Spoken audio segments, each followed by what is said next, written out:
Claire, did you see my email about calling roll for items?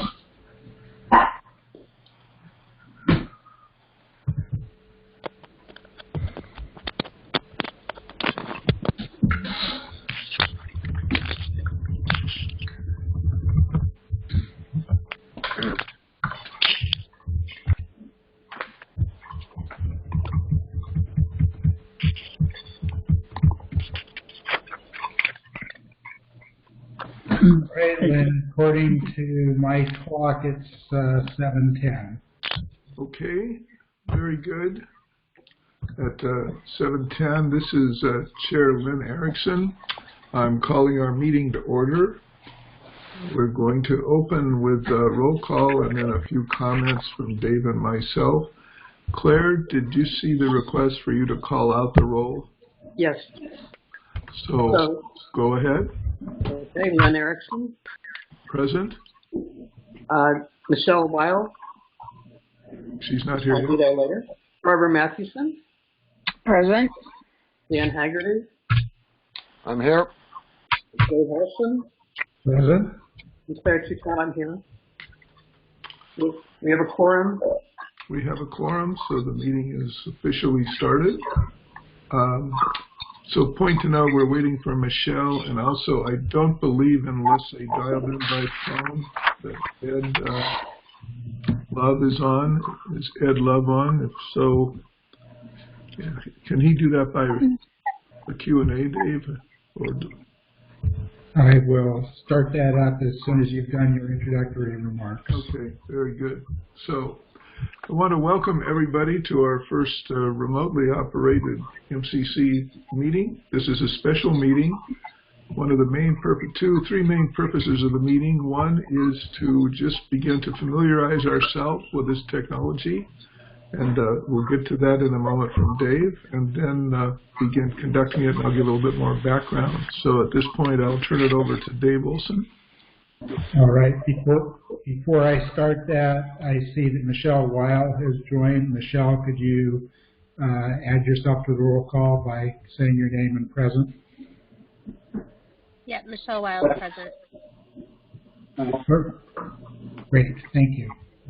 All right, so protocol on this is very shortly I'm about to turn on the Q&A mode. During Q&A mode, everybody is muted unless I explicitly recognize them. Depending on how you're connected, on a phone, it'll be *6.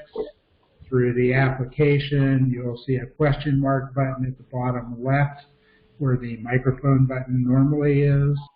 And in a browser, you'll probably see it up at the top right. We will not know that you want to speak unless you press that button.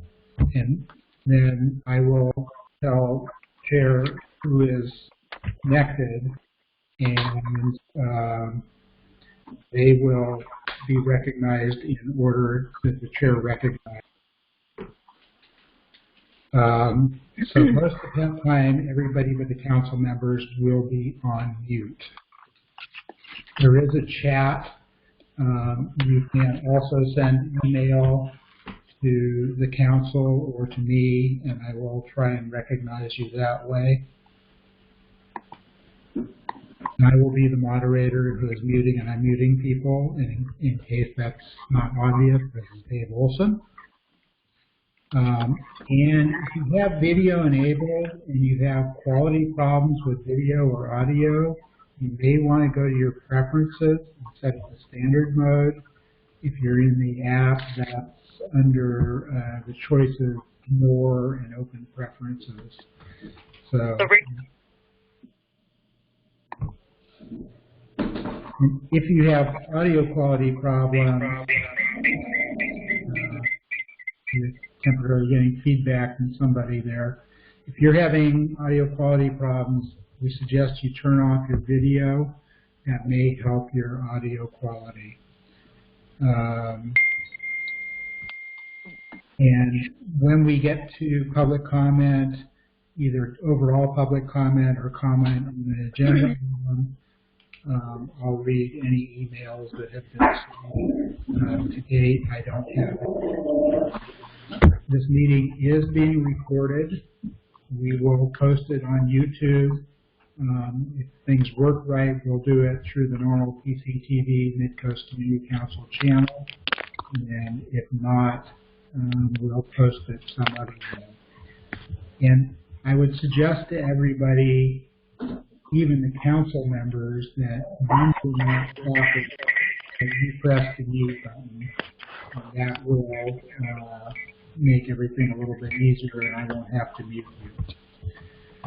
Right, I'm going to turn on Q&A mode now, and then I'm going to unmute the council members, so you'll have to give me just a moment to do that, and then Len will start the meeting.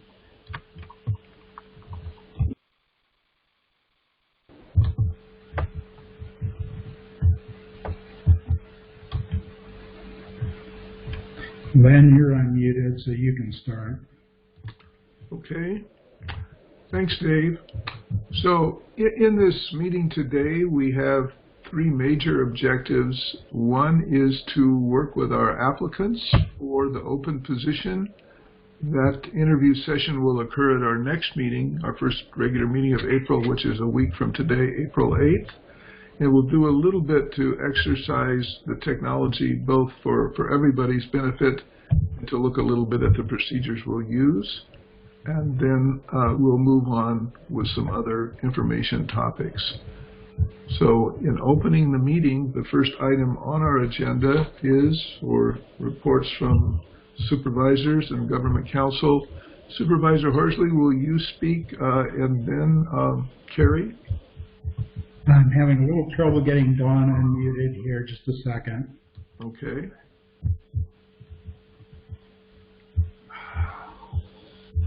Okay. For some reason, the app is hiding things from me here. Okay, I'm going to just drop Q&A session until I figure out this app problem. Okay.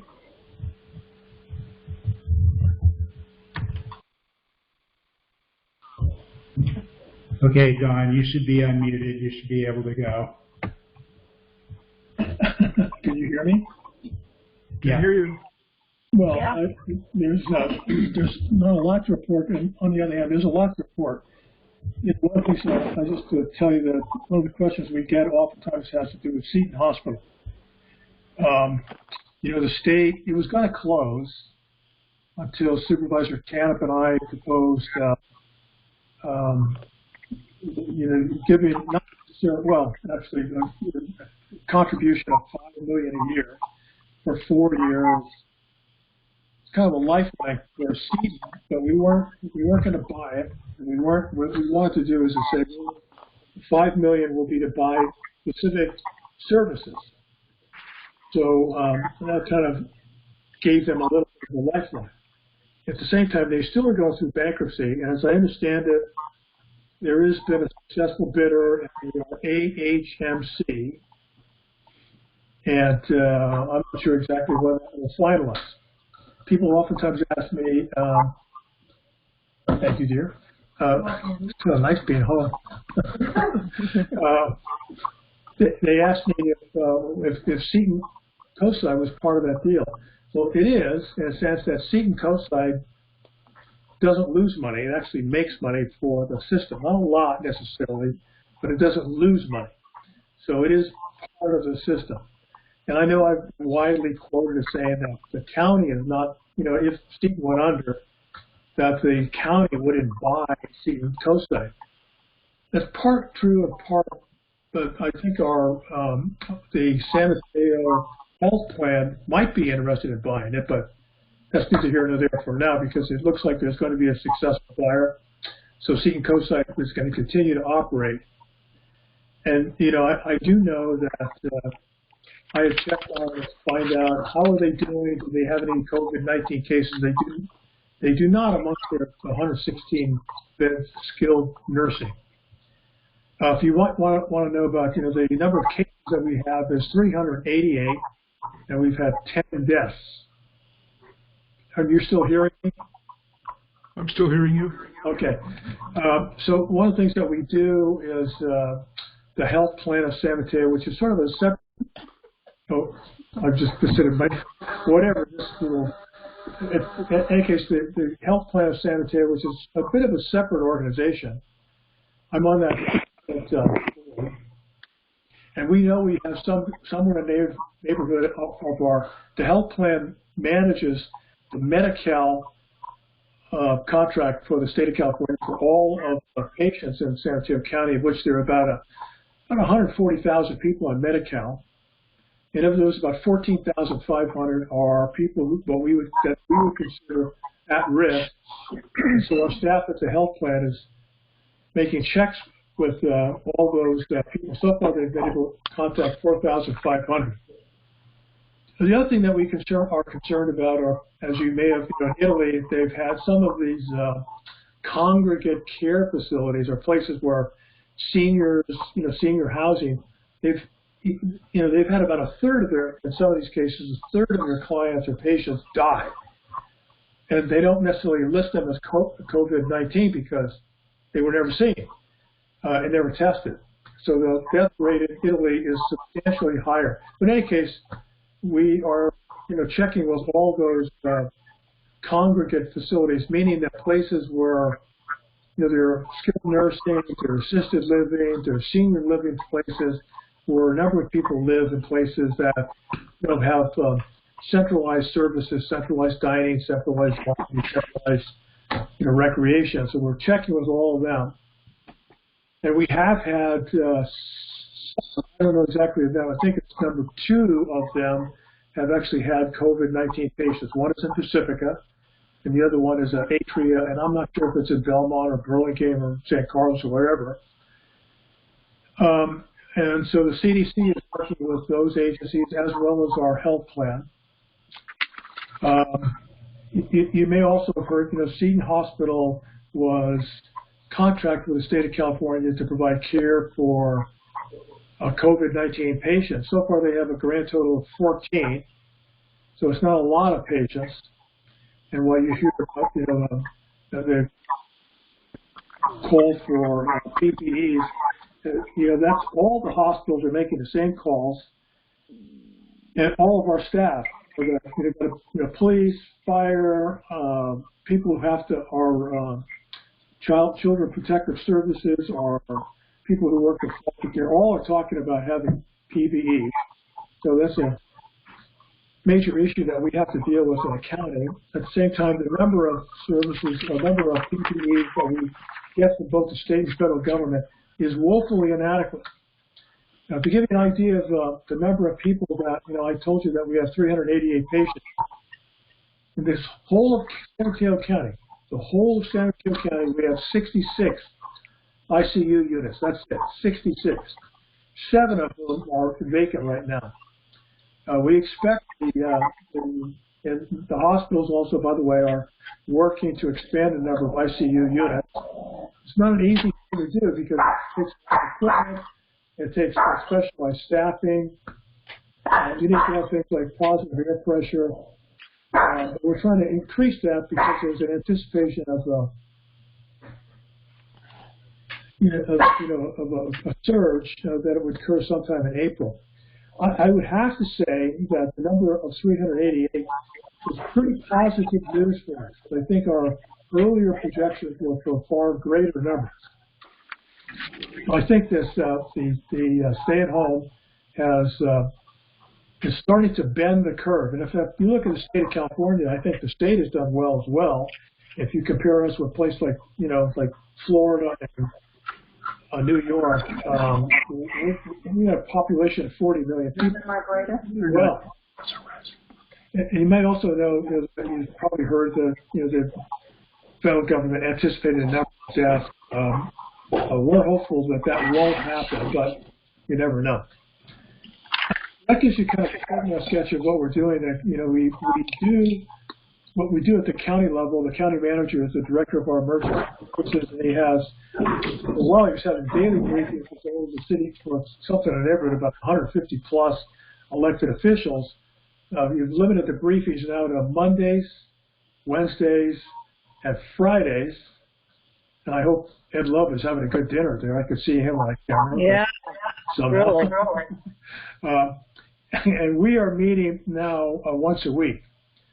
We are our next Tuesday meeting. We are considering, besides the fact that we've had a ban on evictions for not payment of rent, we consider next Tuesday a similar ordinance regarding commercial properties and really small restaurants, like where their annual revenue is in the neighborhood of $1.5 million and under. So we'll consider that next Tuesday. I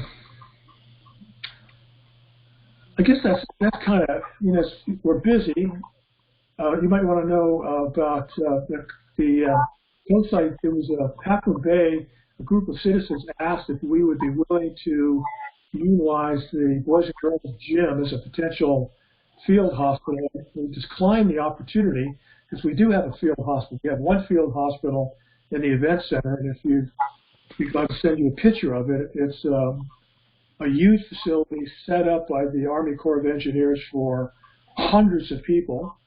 We've also rented hotels in San Carlos and Burlingame for people coming off of, one was for people coming off of the Princess liner, and the other one is for what we've tried to do is move patients out of the hospital who probably need to have another day or two, and move them into the hotel with medical support to make room for the potential of other patients. At the event center, we've set up trailers again for homeless people who are at risk of COVID-19 or maybe even having COVID-19. And our homeless shelter, we've moved about 40 to 50 homeless people out into hotels to make room for more of the unsheltered homeless. So I think we're doing everything we can possibly think of doing, and we'll continue to do even more. The homeless population is certainly at risk. We know that many of them have medical issues, so the more of them that we can get into our shelter and keep them, we have to have, you can't, you've got to make sure that they're not,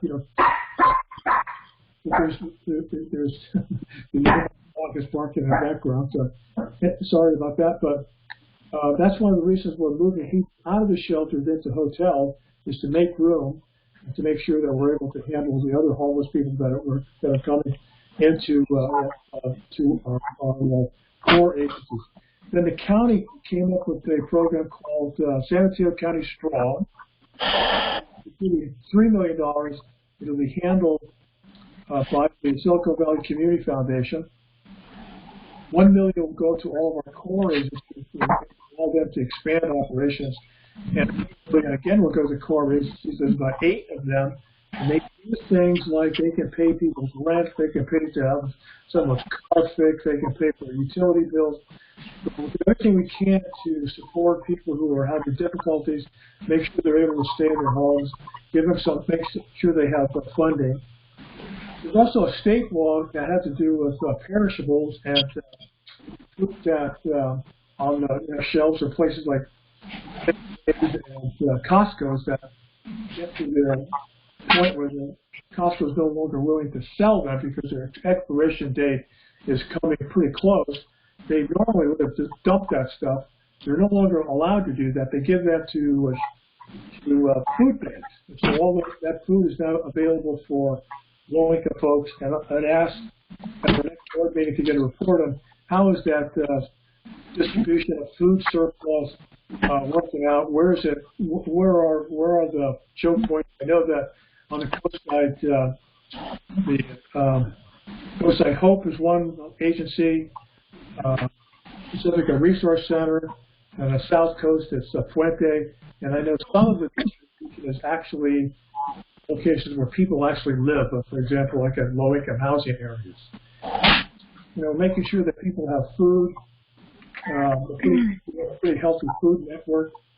If you look at San Mateo, if you want to know about how our hospitals are doing, if you look on San Mateo County's Health Department website, you will find pretty good graphics that kind of give you an idea of the number of people who have been tested, well, not tested, but who are sick with COVID. The number of testing is not that great.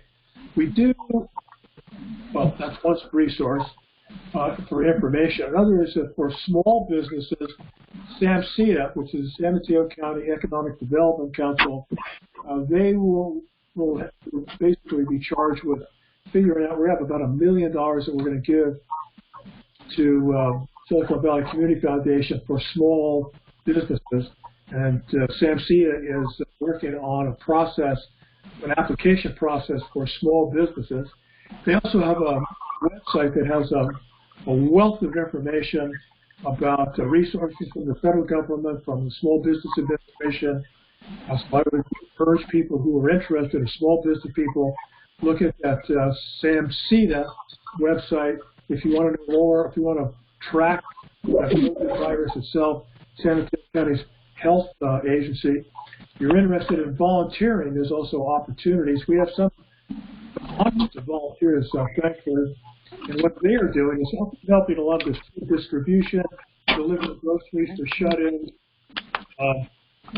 We look for volunteers for medical services. That's hard. It's very tough to get medical services. That's one of the reasons that we, both us and the state declined to set up a website for medical, first of all, because we don't have any clients or patients. But the other reason is we just don't have the medical staff, and so we're really concentrating at the event center, which is central San Mateo County. So that is in a nutshell it. I know that Carrie's on online, and she gave me a briefing of things that I probably could talk about as well, but I can't remember them. I have to shut this down, look at my computer to see what she left me with. But that's, I think, is a pretty good thumbnail sketch of what's going on in the county. And by the way, you guys are elected. You can get on that call if you're interested in the briefings. You want to give us information on that? Well, I can make sure that you get it. I'll send it. I'll have Karen. She's on the line too. She can give you it's a Zoom. And I think we have capacity for about 200 people, and there are usually about 150 Harveys on it. And yes, the mayor from Half Moon Bay is on as well. So you certainly can ask questions as well.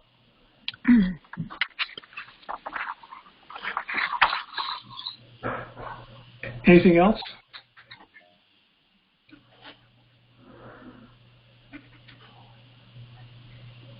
Any questions? Nope. I'm assuming Phil can hear me. We are definitely still hearing you, Don. Thank you very much for that set of information and summary. And this is Carrie. If I may chime in for just a quick moment. Can you hear me okay? Yes. Yes, Carrie. Thank you, Supervisor, for your comments. I just wanted to add a lot of the resources Supervisor Horsley mentioned are available online, and I can drop some of those links into the chat box in this meeting. And one other note on another topic, that is Tunitas Creek Beach. There was recently a survey launched for community preferences. They want input on community preferences, so I will add that link to the Tunitas Creek survey as well, and I welcome you to share that with your networks far and wide. Cool.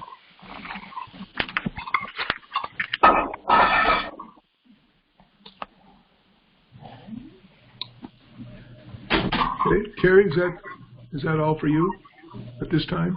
Yes, that's all. Okay, great.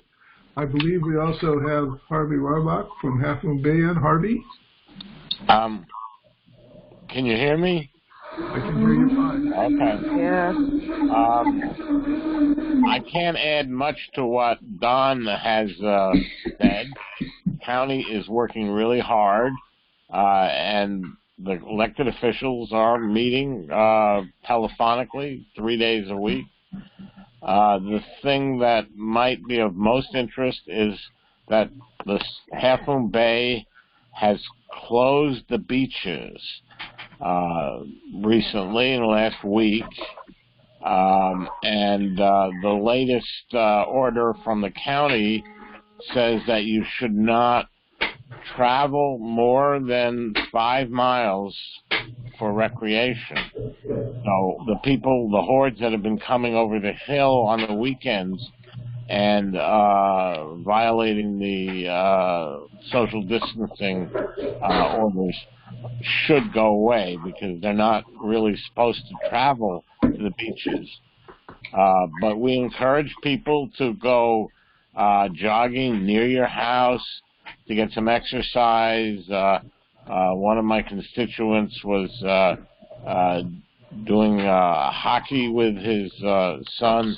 So it's important that for our mental health that we recreate, but let's not go to the beaches, and certainly let's not get within 6 feet of people who don't live with us. That's all I got. Okay. Thank you, Harvey. You're welcome.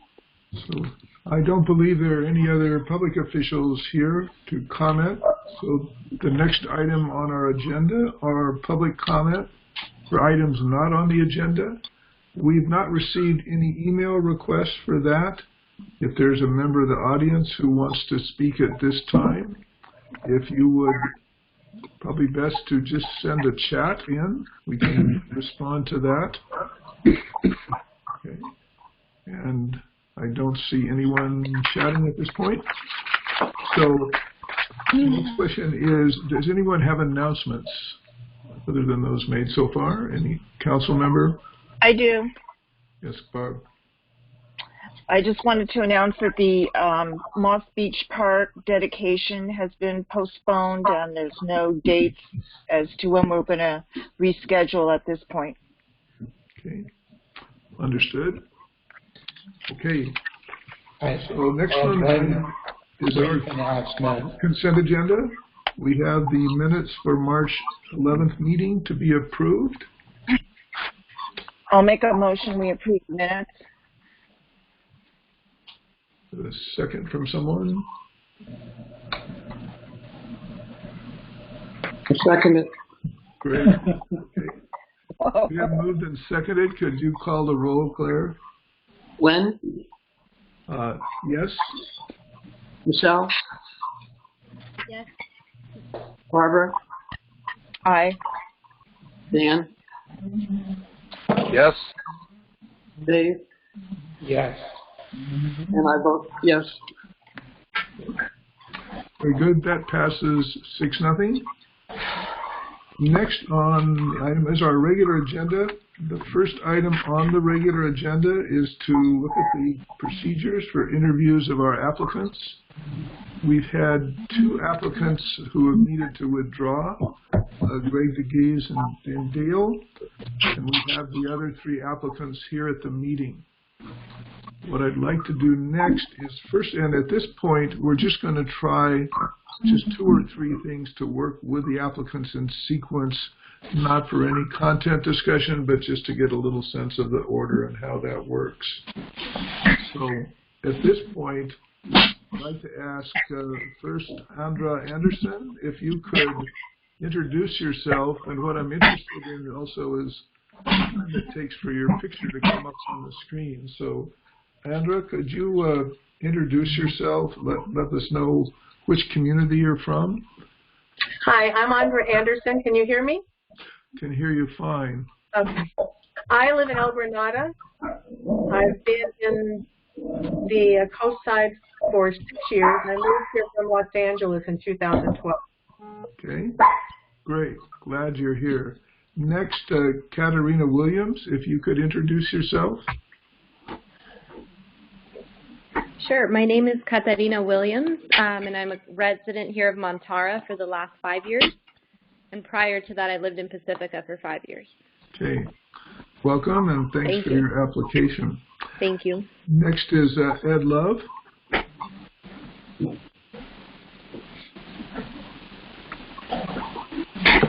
Ed Love, can you hear me?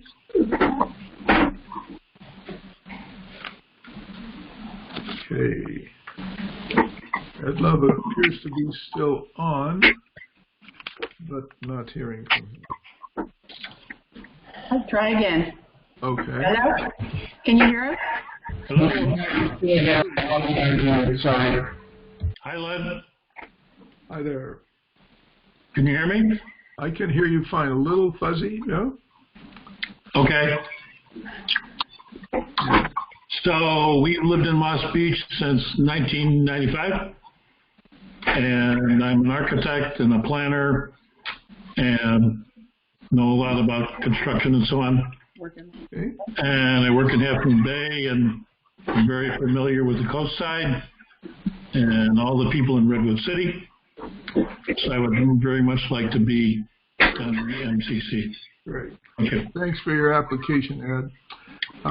Next, so Dave? So it does respond, as we noted before, not that quickly as a speaker comes on. So what we're going to try to do next is to our applicants is I'm going to ask you two questions. When we have our regular meeting and interview you, each of you will open by introducing yourself as you did now, but have 4 minutes to talk to us about your interest in the position and any comments you'd like to make in line with that. And we'll have you each go in sequence. We'll get that set up in advance. After that, council members will have the opportunity to ask you questions. And the procedure we plan to use is the council will go in round robin. First council member will ask a question, and each of you will have a chance to respond to that in turn. You know, there's not a hard limit there, but we're looking for on the order of a minute or minute and a half response there. So what I'd like to do here is I'm going to give you a simple question. The simple question is going to be, what is your favorite color? But from that, I'm going to go first with Andra Anderson. Then when Andra is finished, we'll transition to Katarina Williams, and then to Ed Love. So, Andra, if you could tell me what your favorite color is and just a few words about it. What we're looking for is my favorite color. To your picture. Got it. Okay. My favorite color is purple. It reminds me of the flowers in the field. It's also, I feel, a very royal and majestic color. Great. So we have your picture up fine. Now, at this point, when finished, okay, there's Katarina. Yes. So your favorite color, Katarina. Okay, sure. Thank you. I guess my favorite color would be green. I love nature. I love the outdoors. I love all natural things. So more at ease with earth tones, I guess, if I were to choose a color genre. Okay. Thank you. And next, Ed Love. So Ed, tell me your favorite color. Well, my favorite color is green, and it's pretty crazy because I have a green sweater on tonight, as you can see. No planning. Yeah, really. And I love green because I'm Irish, and because I love nature and trees and green. I'm looking at my window at beautiful green trees out our window, and nature is okay. controls all. Now, in the process, as we do this, when the third person finishes, we'll just roll to another council member who would then ask a question, and we'll have that order set up in advance. At this point, just to make it easy, I want to cycle through one more time, going again for Andra, then Katarina, and then Edward. But Andra, if you could tell us what is the thing you plan to do as soon as the restrictions have been lifted on shelter in place? I plan to get outside again. I plan to get in the car and do some driving and look at the scenery again. I miss driving up and down the coast. My husband and I would go down to Pescadero on the weekends and just for a little drive. So that's what I'm looking forward to. Great. And Katerina? So I'm having lots of brainstorming sessions with lots of colleagues right now, thinking about how the future will change when the pandemic is over. So for me in particular, no rush or race to get out to do anything, and maybe considering virtual options with my staff in a different way I had never considered before. So pretty much the same, a little bit. Great. Okay. Those are the main parts that will involve your active conversation. That will go for a set period of time, which we haven't fully established, but it would go through the councils as many cycles as we have time available, or it seems like it's a fruitful thing to consider. So that's that part. In terms of what we've done so far, using the technology and what we propose to do, any questions or comments from the applicants you'd like to bring up now?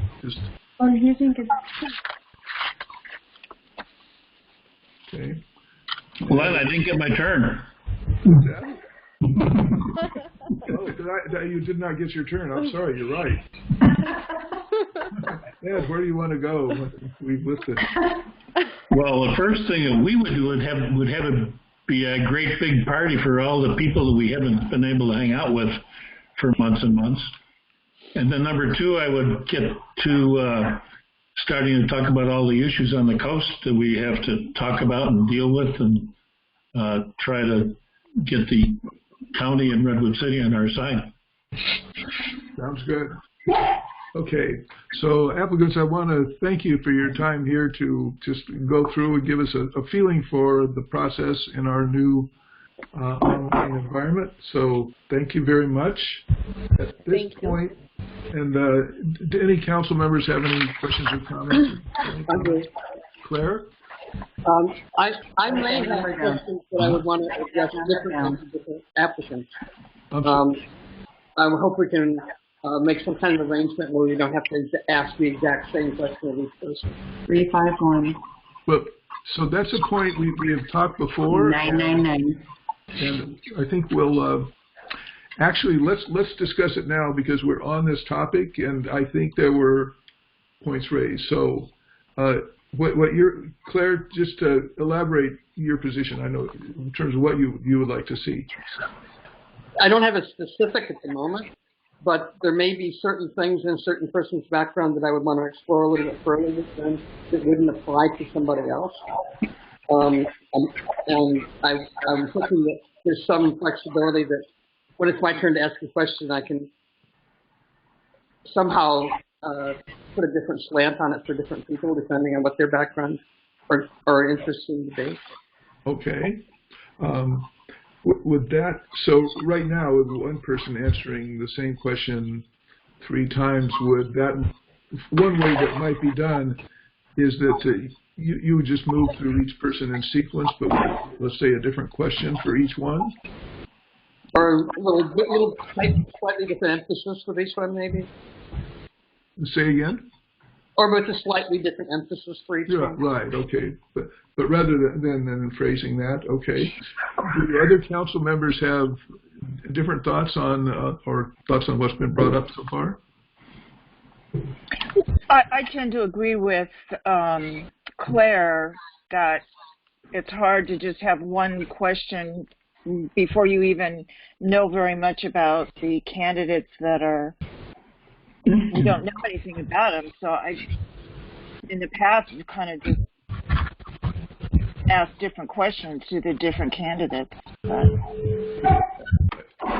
One of the things we're concerned, just to manage well, is manage the sequence that when you're in an open meeting, it's a little bit easier to shift between it. But I think what occurs is I listen to what Claire's saying. It's basically having a short conversation, if you will, with each applicant in turn when it's her turn to go up.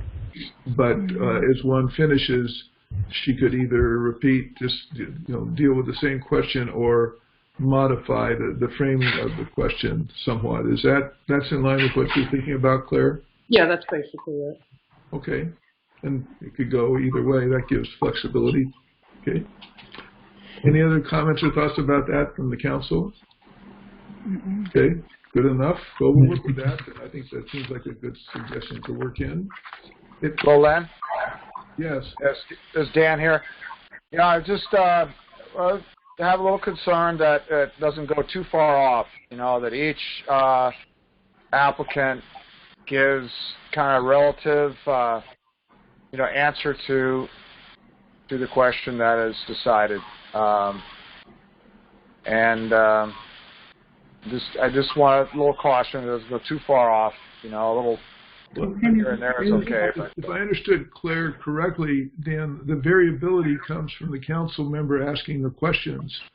So when the first person finishes, we might frame it slightly different for the next person. And I think you were talking about if someone answering the question goes further afield than the question. No, I think in general, the question should be the same for each council, so we could clearly hear the position. Okay. I think I hear the difference there. I'll follow up with conversation offline of this meeting. She's ugly. Okay. I know that one. Okay. Well, with that, I'll call our working with the applicants for now. Thanks very much for attending. You're welcome to stay around. The next item on our agenda was an update by council members on topics of community interest. So Len, before we do that, I would like to turn on the Q&A mode again and see if we can get that to work for this last item. Sounds good. I'll make sure that you and Michelle are first unmuted.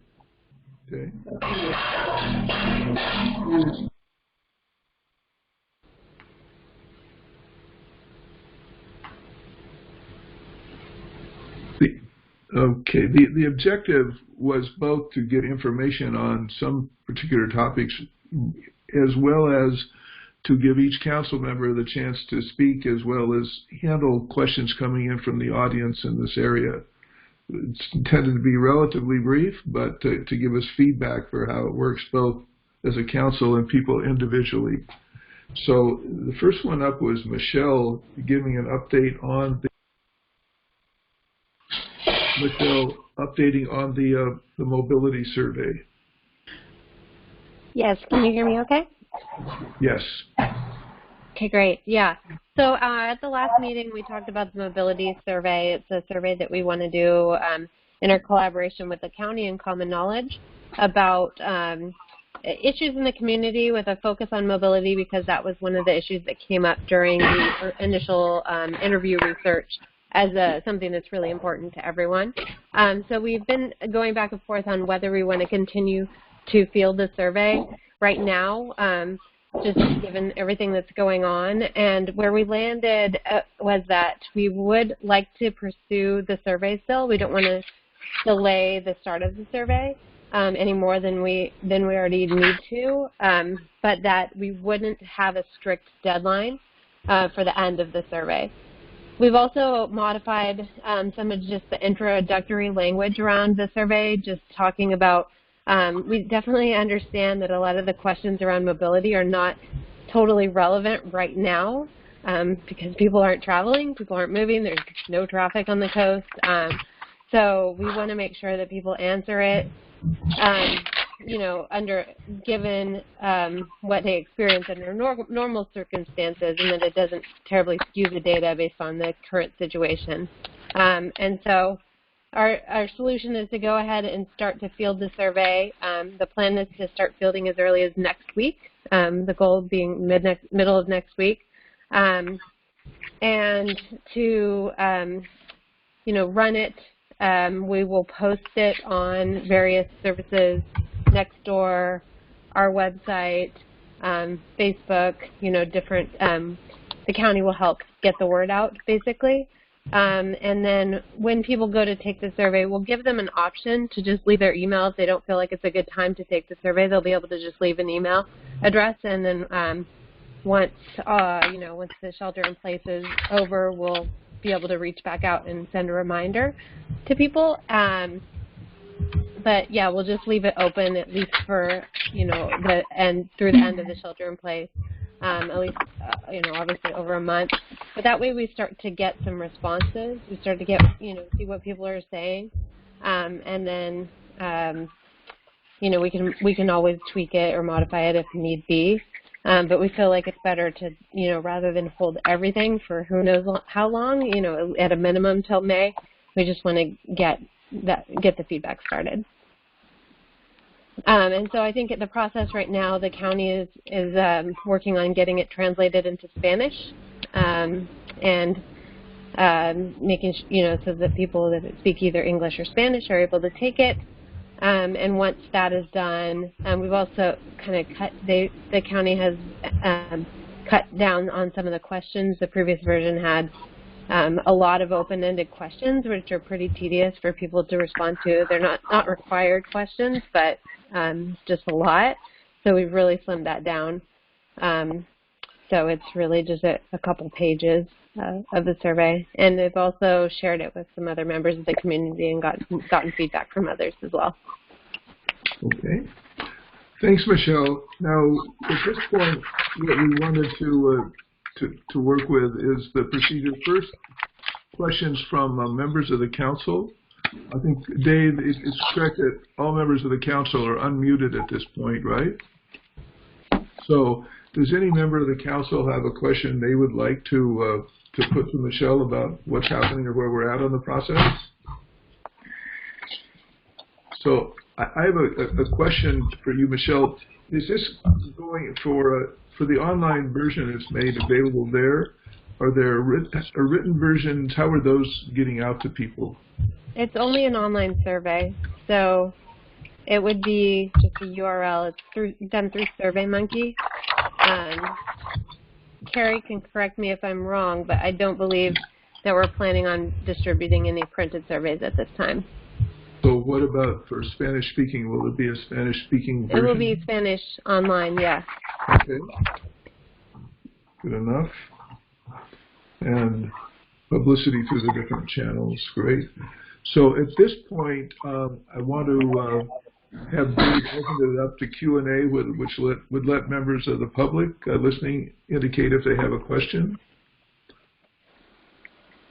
And so,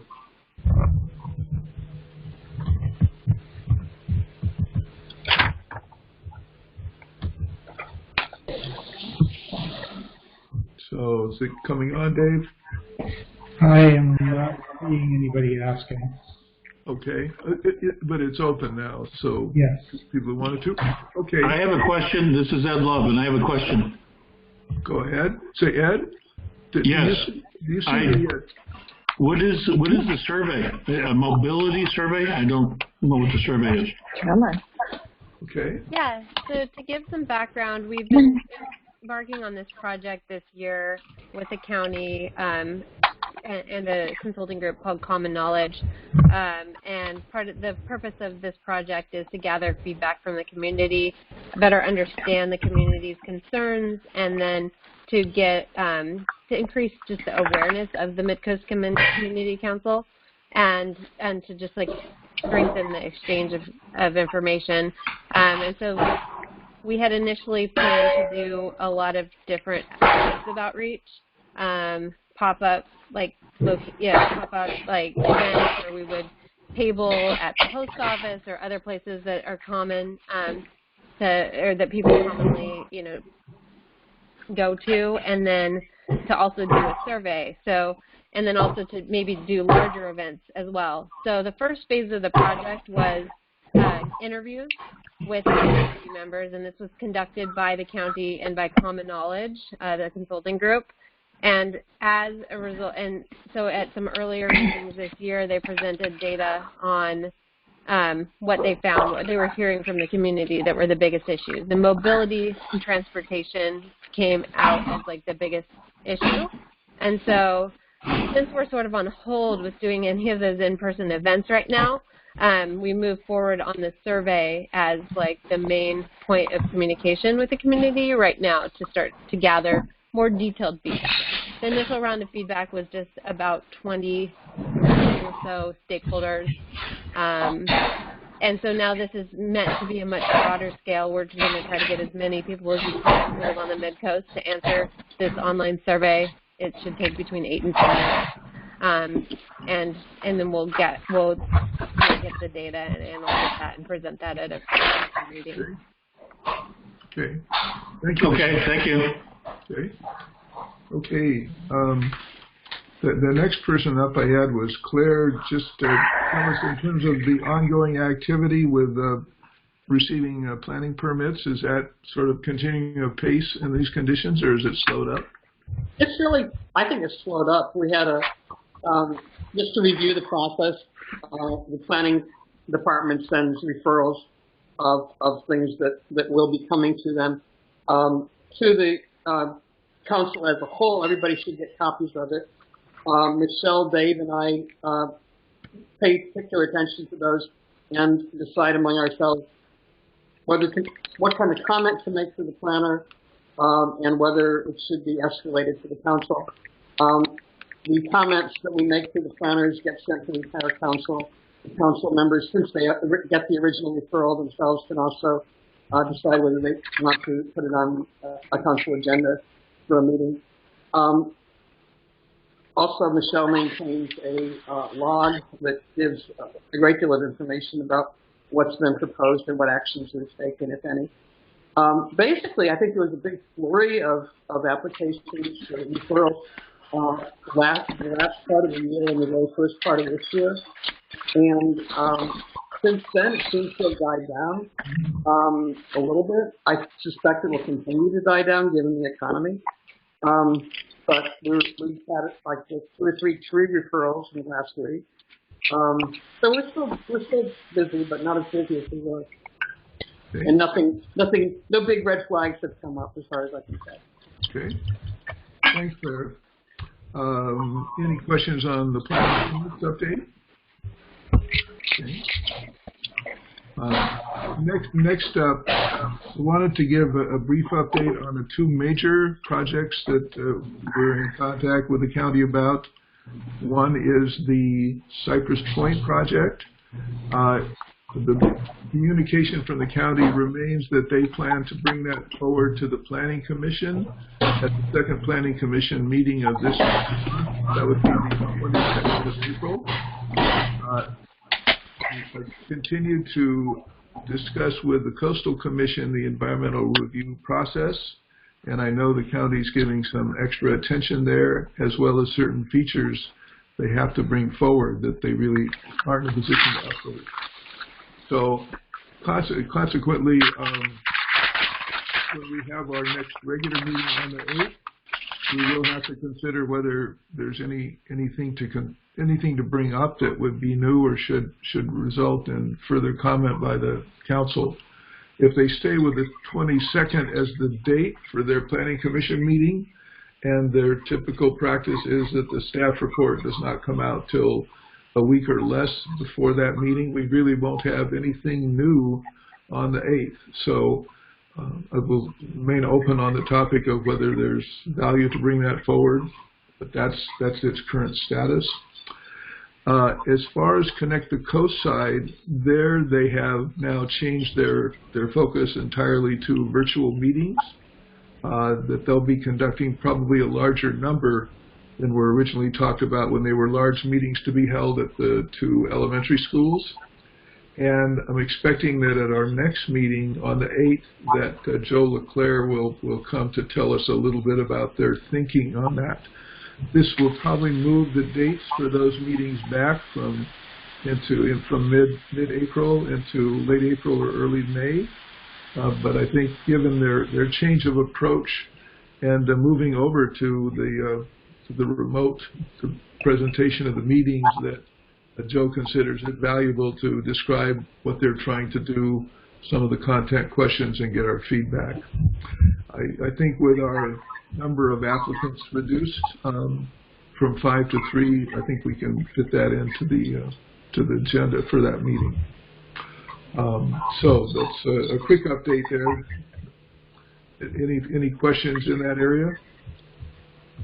Okay. Can you help me understand the meeting on the 4th that's still currently scheduled. Which issue is that on? Is that about Cypress Point, or is that Oh, let's see. The Planning Commission next meeting, they canceled the Planning Commission meeting for the 8th. That would be their first regular meeting of the month. Okay. And then the next one would be the 22nd of April. And that is a meeting at which they're scheduling the Cypress Point project. They do say, like most everything else at this point, it's still a little open as to whether they'll meet that deadline, but they're still working on that as their target. What exactly are they going to consider? The amendment? This is the amendment. This is okay. The first meeting was held in January. It's continuing that. Okay. Okay. So we certainly would have more information about where they're at in that presentation, but that's all I have to contribute. Okay. Next up, I'd ask Dan, do you have any considerations just from this meeting in itself and looking at the issues of transparency in terms of our remote meetings?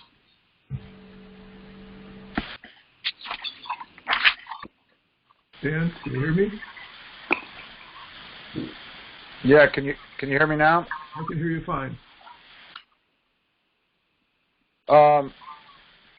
Well, I just wanted to ask if everybody is getting the audio fine. Or if anybody is having any difficulty at all, let me, please say so. Yeah, no, Dave's sort of last up, and is certainly going to take that on. Anything that relates to both the technology and delivery of the meeting, I'm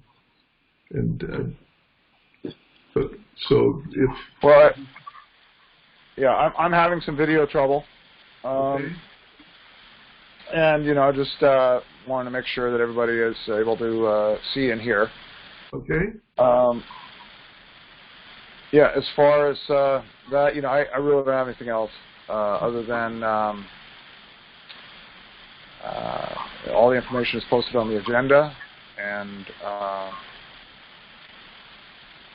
just mainly that everybody has access. Okay, very good. So, Dave, over to you. Do you want to give some wrap-up comments in terms of the meeting? Yeah. From my perspective, everything seems to have gone pretty well, except in the Q&A mode that I was counting on. I'm not able to individually unmute people. So that's a bit of a problem. I'll work on it. It was working fine with 3 or 4, but with 16 or 18, it won't let me individually unmute people, which is a problem since we want council unmuted all the time. That may be a bug that they're going to fix. I have had this app update now 9 times in the last 10 days. So they've obviously been making a lot of changes to deal with the increased call volume. Sure. Other than that, we did have one anonymous dial in on a computer. We had 2 people dial in on phone, and it all seemed to work pretty well. As far as I could tell, everybody's video quality was okay. At least it was okay for me. I'm connected now 3 times, and I'm seeing everybody's video fine on all 3 of my devices. And we did get some background noise from some people. I muted people from time to time. Pods and pants killing me.